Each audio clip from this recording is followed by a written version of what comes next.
नमस्कार, वितर्क education hub में आपका एक बार फिर से स्वागत। पिछले वीडियो में हमने कत्यूरी राजवंश के बारे में पढ़ा था। अब इस उत्तराखंड के इतिहास को आगे कंटिन्यू करते हुए आज हम कुमाऊं का जो चंद राजवंश था उसके बारे में पढ़ेंगे। चंद राजवंश के कौन कौन से शासक हुए, उनसे संबंधित महत्वपूर्ण बातें कौन कौन सी है, तो एक एक करके इन सबको समझते हैं। तो शुरू करते हैं। सबसे पहले पहला प्रश्न है, चंद वंश की स्थापना निम्नलिखित में से किसने की थी? ए सोमचंद, बी आत्मचंद, सी पूर्णचंद या डी इंद्रचंद। इसका आंसर है ऑप्शन ए सोमचंद। इसको समझते हैं, इसका एक्सप्लेन क्या है। तो चंदवंश की स्थापना चंपावत के राजबुंगा किले से इसी सोमचंद के द्वारा की गई थी।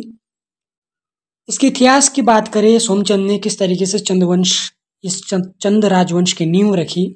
तो कुमाऊं में जो अंतिम कत्यूरी शासक था ब्रह्मदेव, उसके दरबार में 1019-20 ईस्वी के आसपास झूसी, जो कि आज का प्रयागराज है, उससे सोमचंद नामक एक चंदवंशीय जो युवक था उसका आगमन हुआ। मतलब वो आया कहाँ पर? ब्रह्मदेव के दरबार में। अब वो ये थोड़ा सा योग्य था, तो उसकी योग्यताओं को देख करके ब्रह्मदेव ने इससे अपनी पुत्री का विवाह करवा दिया और दहेज में जो चंपावत की कोतवाल छावनी थी उसको भेंट कर दिया सोमचंद को। यही सोमचंद फिर 1025 ईस्वी में कत्यूरी राज्य की नींव पर चंदवंश की नींव रखता है। शुरुआत में इसकी राजधानी की बात करें तो चंपावत में थी, यानी काली कुमाऊं में। बाद में फिर वो अपनी राजधानी को अल्मोड़ा ले जाता है और फिर देवी सिंह, जिसको देवीचंद भी बोलते हैं, उसके समय राजधानी देवीपुर थी। तो जो चंद राजवंश था उसकी राजधानी की बात करें तो 3 जगह परिवर्तित हुई। सबसे पहले राजधानी चंपावत में थी, बाद में चंपावत से अल्मोड़ा गई और देवीचंद के समय में देवीपुर में थी। आगे देखें तो सोमचंद के समय चंपावत के आसपास के जो राज्य थे उसमें खस, नाग, मेद और चांडाल ये प्रमुख राज्य थे। जो जब सोमचंद ने सोमचंद ने चंपावत में चंद राजवंश की नींव रखी, तो उसके आसपास उस समय नाग, मेद, खस और चांडाल, इन सभी जो राज्य थे इनका शासन था। आगे देखते हैं चंदवंश के इतिहास के स्रोत क्या क्या है, यानी किन स्रोतों से हमको चंदवंश के बारे में जानकारी मिलती है। तो पहला है बालेश्वर मंदिर में कराचल देव का लेख मिला है, दूसरा गोपेश्वर का त्रिशूल लेख और तीसरा बास्ते ताम्रपत्र।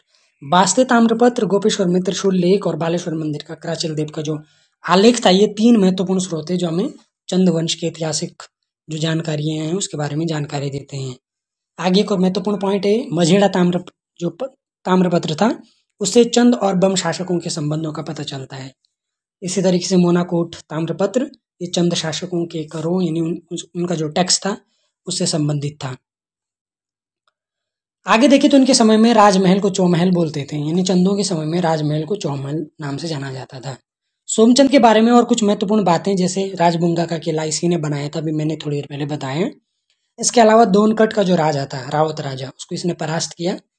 फिर कुमाऊं में पंचायती राज व्यवस्था का जनक भी सोमचंद को ही माना जाता है। पंचायती राज हम सब जानते हैं, स्थानीय स्तर का जो शासन होता है, यानी ग्रामीण स्तर का जो शासन होता है उसको पंचायती राज बोलते हैं।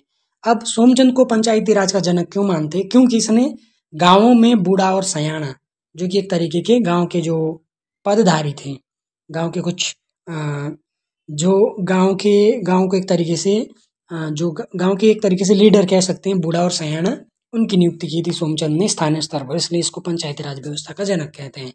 इसके अलावा ये डोटी जो राजा थे उनको कर भी टैक्स भी देता था और इसके समय में जयदेव मल डोटी का राजा था सोमचंद के टाइम में।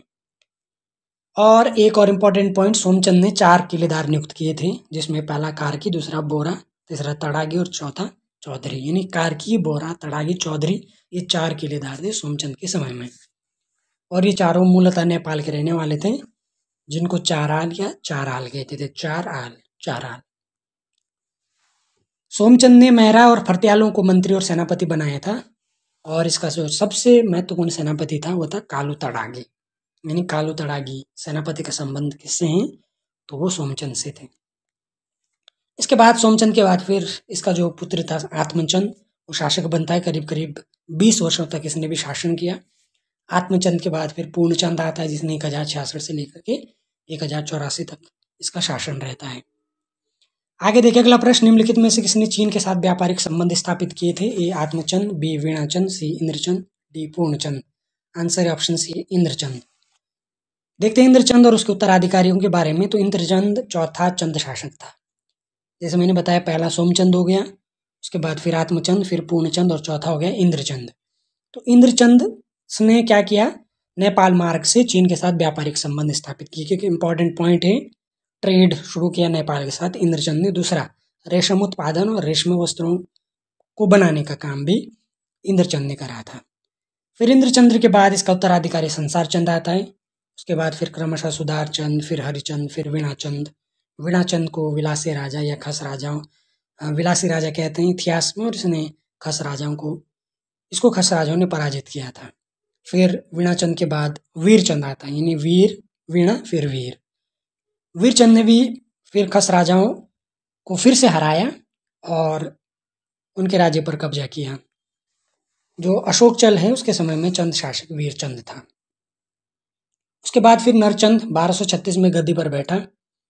आगे चलते हैं, प्रश्न संख्या 3। डोटी के चल नामांत, यानी ऐसे लोग जिनके नाम के अंत में चल था, डोटी के रहने वाले थे, उन राजाओं ने कब चंदों को अपने अधीन किया था? तो 1180, 82, 90 या 91। तो इसका आंसर है ऑप्शन डी, 1191। 1191 के बाद नेपाल के जो चल, जिनके नाम के अंत में चल आता था, उन राजाओं ने चंद शासकों को अपने अधीन कर दिया था। इस अधीनता से मुक्ति फिर बाद में भारती चंद ने जब नेपाल पर आक्रमण किया उससे मिली थी। अब इसमें समझते हैं अशोक चल के बारे में। सबसे पहले तो अशोक चल ने काली कुमाऊं व केदार भूमि पर आक्रमण कर कत्यूरी राज्य के कुछ भागों को अपने अधीन कर लिया था।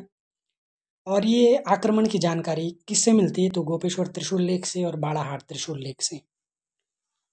पुरुषोत्तम पंत के बोध गया अभिलेख में इसे खस देश का राजाधिराज, यानी अशोक चल को पुरुषोत्तम पंत की बोध गया अभिलेख में खस देश का राजाधिराज कहा गया है। ये बौद्ध धर्म का अनुयायी था और इसका राज्य बाड़ाहाट से लेकर के पश्चिमी नेपाल तक और दक्षिण में शिवालिक पहाड़ियों तक फैला हुआ था। इसके राज्य 3 चक्रों में विभक्त था। पहला बैराथ, दूसरा कमादेश और तीसरा केदार भूमि। अशोक चल की मृत्यु के बाद फिर डोटी पर क्राचल देव का आधिपत्य हो गया। और क्राचल देव के बारे में देखिए तो चंपावत के बालेश्वर मंदिर के दान पात्र से क्राचल देव का 1223 ईस्वी का लेख प्राप्त हुआ और इस लेख से क्राचल देव के 10 मांडलिक राजाओं का नाम मिलता है। और मांडलिक कौन होते? मांडलिक ऐसे सामंत थे जो अपने अधिपति के अधीन, मतलब उनका जो ऊपर का शासक था उसके अधीन राज्य शासन करते थे, इनको बोलते थे मांडलिक। और क्राचल देव के 10 मांडलिक राजा, उनका नाम मिलता है बालेश्वर मंदिर का जो ताम्रपत्र था उससे। आगे दुलु स्तंभ लेख से इसके पुत्र का नाम मिलता है, वो था अशोक देव। अब देखते हैं आगे थोरचंद। Report on Kumaon and Garhwal 1813 में एक किताब लिखी गई थी जिसके लेखक थे डब्ल्यू फ्रेजर। इसने हर्षदेव जोशी के विवरण के आधार पर चंदवंश का जो संस्थापक है और थोरचंद को माना है। अगली बुक किंगडम ऑफ नेपाल 1881 में लिखी गई जिसके लेखक फ्रांसिस हैमिल्टन है। इसने लिखा कि थोरचंद ने झूसी से आकर के नेपाल राजा के यहाँ नौकरी की थी। और थोरचंद के राज्यारोहण की बात करें तो एटकिंसन ने बताया कि 1261 ईस्वी में, और 1261 ईस्वी में इसने राज्यारोहण यानी राज्य ग्रहण किया और 1281 तक इसने शासन किया। उसके बाद फिर थोरचंद के बाद कल्याण चंद आता, फिर त्रिलोक चंद, फिर अभय चंद। अभय चंद पहला शासक था जिसकी प्रामाणिक सूचना इसके स्वयं के अभिलेख से मिलती है। एक ये इंपॉर्टेंट पॉइंट है कि ऐसा कौन सा चंद शासक है जिसके विषय में जो जानकारी है उसके खुद के अभिलेख से मिलती है, तो वो अभय चंद था। अ से अभिलेख, अ से अभय चंद। अगला प्रश्न है, दिल्ली दरबार जाने वाला पहला चंद शासक कौन था? A Abhay Chand, B Gyanchand, C Trilok Chand या डी कल्याण चंद। तो इसका answer option B Gyanchand. Gyanchand, या इसको गरुड़ ज्ञानचंद भी कहते हो, 29वां चंद शासक था जिसने 1365 से लेकर 420 तक शासन किया। और ये चंद राजाओं में सबसे ज़्यादा इसका शासन रहा गरुड़ ज्ञानचंद का। ये फिरोज शाह तुगलक के दरबार में गया था और इसी ने इसको गरुड़ की उपाधि दी थी, गरुड़, इसलिए ज्ञानचंद की जगह हो गया गरुड़ ज्ञानचंद। और फिरोज तुगलक ने इसको जो तराई का क्षेत्र था वो सौंपा। इसको सेरा का विजेता भी कहते हैं। मजेड़ा ताम्रपत्र के अनुसार इसके समय में एकमात्र सामंत था, इसका नाम था विजयबम। फिर गौबासा ताम्रपत्र भी इसी से संबंधित है। सबसे इंपॉर्टेंट पॉइंट है, नीलू कठायत ज्ञानचंद का वीरवान सेनापति था, यानी ज्ञानचंद का जो सेनापति था नीलू कठायत। हालांकि बाद में नीलू कठायत को गरुड़ ज्ञानचंद ने धोखे से मार दिया था। फिर इसके बाद हरिचंद, द्वानचंद ये शासक हुए। फिर अगला प्रश्न देखते हैं, तो चंपावत में बालेश्वर मंदिर किसने बनवाया था? ए उद्यानचंद ने, बी हरिहर चंद, सी ज्ञानचंद, डी अभयचंद। इसका आंसर है ऑप्शन ए उद्यानचंद। नीलू कठायत को जब मैंने अभी जैसे पहले बताया कि ज्ञानचंद ने जब धोखे से मरवाए हैं, तो इस बात का उद्यानचंद को बड़ा दुख हुआ, उसको आत्मग्लानि हुई। तो इसलिए उसने क्या किया, बहुत सारे फिर मंदिरों का बहुत सारे नौला उसने बनवाए। और 1423 ईस्वी का जो बालेश्वर मंदिर है, ताम्रपत्र का संबंध वो विक्रमचंद से था, जिसने उद्यानचंद द्वारा शुरू कराया गया जो बालेश्वर मंदिर था उसको पूरा कराया। फिर ये जो ताम्रपत्र है, कौन सा वाला, बालेश्वर मंदिर का ताम्रपत्र, इसी में उद्यानचंद ने गुजराती ब्राह्मण था एक, उसका नाम था कुंज शर्मा तिवारी, उसको भूमिदान देने की बात सामने आई, और जिसमें साक्षीगण के रूप में था पंत नवीसी का उल्लेख मिलता है, जिसका आज के संबंध में अगर अर्थ देखें तो वो होता है कचहरी। तो ये था आज का चंद्रवंश से संबंधित कुछ महत्वपूर्ण शासकों और इनसे संबंधित कुछ विवरण। बाकी आगे के शासकों के बारे में अगले वीडियो में हम चर्चा करेंगे। तब तक के लिए बहुत बहुत धन्यवाद।